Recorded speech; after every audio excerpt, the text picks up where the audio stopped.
नमस्कार दोस्तों, क्या हमारा देश तानाशाही की ओर गिरता जा रहा है? हम इस देश की सोई हुई जनता को जगाना चाहते हैं। हमारा संबोधन इस देश की जनता से है। समझ रहे हो? समझ रहे हो आप? समझ रहे हो ना? किसी भी सच्चे देशभक्त के लिए जो सही मायनों में देश की परवाह करता है, उसके लिए सवाल बहुत है। रुको जरा, सब्र करो। जितनी भी पार्टियां हैं, सभी पार्टियां भ्रष्टाचार में डूबी हुई हैं और ये सभी पार्टियों ने मिलकर देश को धोखा दिया है। ये क्या हो रहा है देश में? क्या इस तरीके से इलेक्शंस लड़ी जाएंगी? हम लोग क्या कर सकते हैं? मौत और वक्त का कोई तालमेल नहीं होता जिंदाल साहब। 3 महीने बाद मैं उसे मारूंगा और ये देखने के लिए आप जिंदा रहेंगे, इस बात की गारंटी कौन दे सकता है? हैं यहाँ पर देश की डेमोक्रेसी को बचाने के लिए। पार्टियों की तरह तो फिर काम नहीं चलेगा। एक और पार्टी हाई कमांड बन गया, एक और पार्टी बन गई, एक और सत्ता का खेल चल गया, सत्ता से पैसा, पैसे से सत्ता, तो काम नहीं चलेगा। अब इस लड़ाई को अंजाम तक अरे यार तो बहुत ही सारे बदमाश हैं। आप लोग उधर देखो, चलो आपका एडिटिंग का काम है। आप कान से मत देखो, आगे देखो। 90 के दशक में एक विद्यार्थी आईआईटी खड़गपुर से इंजीनियरिंग करता है। यह अति महत्वाकांक्षी व्यक्ति की महत्वाकांक्षा यही खत्म नहीं होती और होनी भी नहीं चाहिए। वो मेधावी छात्र इनकम टैक्स अफसर बन जाता है। अफसर बनने के बाद उसको एक ज्ञात होता है, चाहे आईएएस हो या आईपीएस, सब पॉलिटिक्स के अधीन है। उसका महत्वाकांक्षा फिर पंख पसारता है और वो पॉलिटिक्स में एंट्री के फिराक में लग जाता है। अब उसको तलाश होती है एक ऐसे व्यक्ति की जिसकी छवि बहुत ही साफ सुथरी हो, और उसको मिलते हैं समाज सेवक अन्ना हजारे। अन्ना हजारे को अपनी बातों से प्रभावित करता है और देश में फैले भ्रष्टाचार को लेकर गूंगी बहरी सरकार से, और ऐसी सरकार जिसके अंदर इतने भ्रष्ट लोग बैठे हुए हैं। अरे इसके बारे में बाहर मार्केट में लोगों को शक है कि हंसता भी होगा कि नहीं।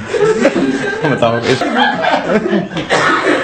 मौजूदा सरकार को हटाकर फेंकना ये पहली स्टेप है। अगर हम आवाज नहीं उठाएंगे तो कौन उठाएगा? के अंदर इतने भ्रष्ट लोग बैठे हुए हैं, वो ना तो लोकपाल बिल पास करेगी, ना स्पेशल जांच दल बिठाएगी इन मंत्रियों के खिलाफ। उनसे उम्मीद करना बेईमानी है, और केवल उनसे नहीं।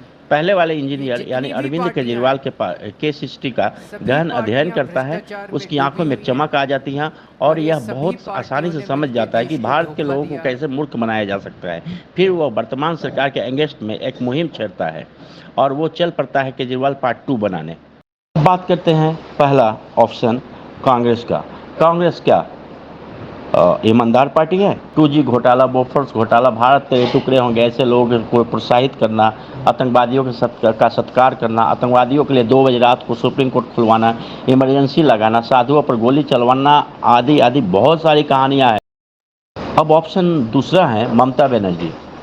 ममता बनर्जी ने लाखों युवाओं, बांग्लादेशी युवाओं का फर्जी आधार कार्ड बनाकर वोट बैंक तैयार किया है। उनको इससे ये कोई मतलब नहीं है कि ये बांग्लादेशी कल के डेट में देश के लिए खतरा बन सकते हैं। सिर्फ वोट बैंक की राजनीति करने के लिए उसने फर्जी आधार कार्ड बनवाकर एक पूरा शहर बसा दिया है। लेकिन बात यहीं पे ख़त्म नहीं होती। बात ये है कि बिल्ली के गले में घंटी बांधेगा कौन?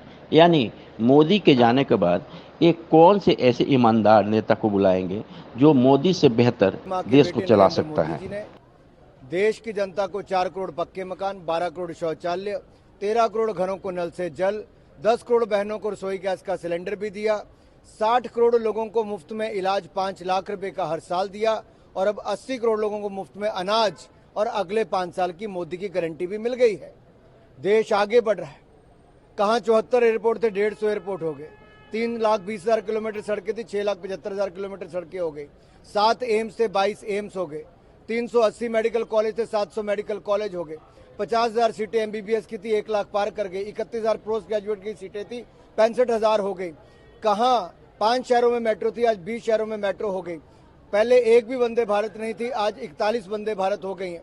20,000 किलोमीटर रेलवे ट्रैक इलेक्ट्रीफाइड था, आज 41,000 किलोमीटर हो गया। 96,000 किलोमीटर नेशनल हाईवे थे, आज 1.5 लाख किलोमीटर हो गए। आप कहोगे तो मैं सुबह शाम तक आंकड़े बताऊंगा। ये रही नेताओं की बात जो सिर्फ अपनी उपलब्धियां गिनाएंगे, लेकिन सच्चाई धरातल पर आकर देखिए तो मोदी भी दूध के धूले नहीं है। महंगाई चरम सीमा पे है, गरीब